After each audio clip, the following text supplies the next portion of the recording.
back, everyone. So imagine not knowing if you will ever get the chance to hold or even see your own child again. That is the reality that Rachelle Smith is facing. She is desperate for help to bring her 4-year-old son home. His father abducted him and took him to Lebanon. We're going to speak to her in a moment, but first, watch this. She said, Mommy? Dexter is a happy, sweet little funny boy. Wow, wow, wow. He loves to go to his little preschool. He loves to go to the park, to the bounce house, swimming. His laugh is just so contagious. In 2014, Rachelle Smith and her boyfriend, Ali Salome, welcomed the birth of their son, Dexter. We were very excited, extremely excited when I found out that I was pregnant with Dexter. But when Dexter was 10 months old, the couple broke up. And Smith says that's when the child custody fights would start. I had concerns at that point. His father would threaten to keep Dexter from me and that I would never see him again. It was a constant custody battle throughout the past few years. Smith shared custody of Dexter with his father. On August 1st, 2018, I was at work and I had a babysitter at the house with Dexter, and I got an alert on my phone from my Ring doorbell that there was motion and the father had broken into my home and had kidnapped Dexter from his bed in the middle of the night.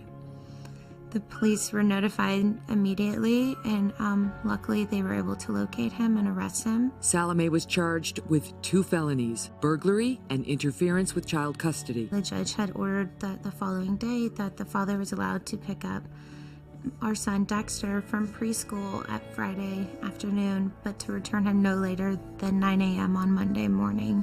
On Monday morning, I packed Dexter's lunch and I went to his school and he wasn't there, so I started to panic a bit. Smith received an email from Salome saying Dexter and I left. So at that point, I immediately called 911 and I had FBI investigating the case immediately. I expected that maybe he took him to Michigan right away because he has family and he's born and raised in Dearborn, Michigan. The following day, I had the knock on the door from FBI that, I needed to sit down, that it was confirmed that my son was in Beirut, Lebanon. I just dropped to the floor and just screaming, devastated. This can't be happening, and it's indescribable, really. Oh, Rachelle Smith and her lawyer, Patrick Leduc, join me now. Thank you for being here. This just happened. Yes, it happened on August 24th. So you are just over a month, almost 2 months now from having seen your son. Yes. Can we just go back a bit? When he broke into the house on August 1st and took Dexter in the middle of the night, how did he get the right to have any visitation with him after that event?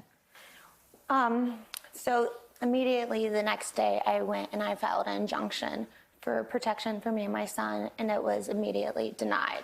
And I had to wait 2 weeks for a hearing to hear about the situation, and in that time they granted the father to have every other weekend, and it was supposed to start the following day. And within the first day of his time sharing, he had sold all his belongings, picked him up from preschool, and fled the country that night. Oh. Do you know why the courts did that? Didn't give you the order? Didn't gave Dexter right back? Maybe this is a question for you. Well, partly had a parenting plan. Originally, the court had given her 100% time sharing, and the court a year before this had decided on a motion to reconsider that. And let him see his boy. Right. Florida has a presumption to give equal time sharing, and that was they were enjoying that. And then this happened, and so we had a hearing set for September 12th to kind of deal with all of these issues because he kept stealing the child and he kept withholding time sharing. He was actually found in contempt earlier on because of his conduct. So, and she had a reasonable fear, obviously, that he was going to kidnap the child. So it seemed rational at the time because he had a bond on the criminal case. He had an attorney to allow him to have every other weekend rather than going from equal time sharing to every other weekend. And in fact, when he picked up the child that day, he even told the staff, I'm going to get full custody and I'm going to withdraw this child from the school. Well, by 6 o'clock that night, he was on an airplane to Atlanta through Rome and landed in Beirut. We had every reason to believe that this wouldn't happen. You know, the only person who knew this was going to happen was Rachelle. And you also had reason to believe it wasn't going to happen because Dexter, as far as you knew, didn't have a passport. Right. Yes. And that was by design. He wasn't allowed to have a passport per the judge's orders. Yes, so I had expressed my concerns on multiple occasions to the court, and they had a no passport. He had a restriction that he was not allowed to have a passport. And 4 days prior to the abduction, I checked with I had him enrolled in a U.S. insurance program, a passport insurance program, so he wouldn't, I would be notified immediately if somebody applied for one or if there was, and there wasn't. But that was a U.S. passport. Correct. And his dad has Lebanese citizenship. Right. And found a way around getting the passport, that's where we're going to pick it up. Yeah, we'll pick Stand it up by, there. because we're Right. going to take a quick break and talk about what the chances are that Rachelle will see Dexter again. Don't go away. Welcome back, everyone. We're here today with Rachelle Smith and her attorney, Patrick Leduc.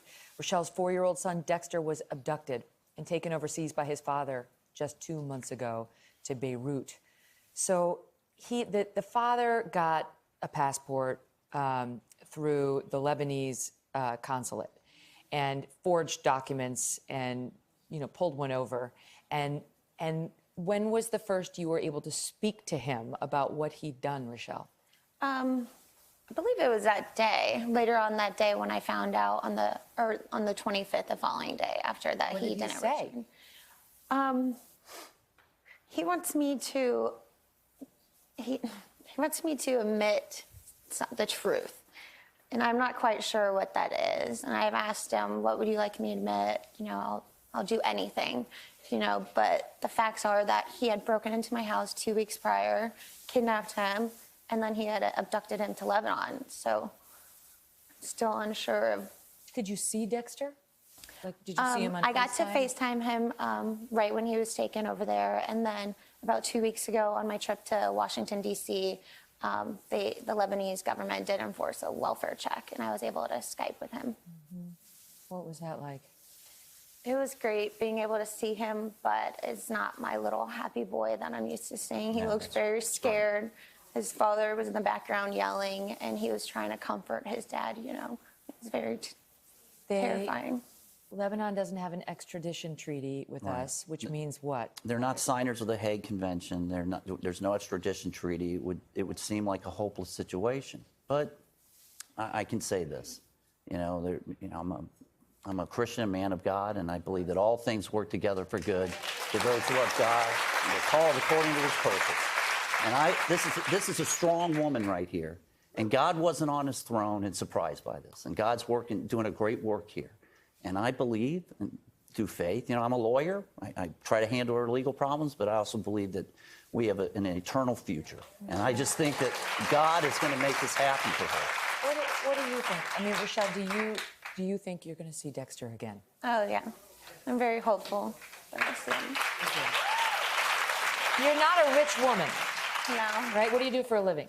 I'm a real estate agent, and then I also wait tables at night. You wait tables. So, you have legal fees. You're actually doing this pro bono. Practically, yeah. I'm free of charge right now. So Yeah, because you can't afford it. Good for you. And is your ex, does he have money?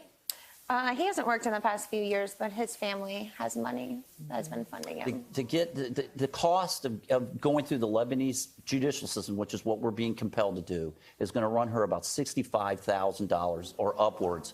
And that's the problem here. When you're a waitress and you're trying to create, it takes time to make money as a real estate agent. She's like any other single mom. She's a strong woman trying to make it in the world, but she can't. Who has $65,000? Right, and she's got to go through that system. So I'm just saying there's a GoFundMe account if you could help her, but more importantly, pray for her and pray for him. That's right. Thank you so much for what you're doing. We will pray for you and for Dexter, and we'll stay on it. We'll keep following it. All the best to you. Wow. We'll be right back.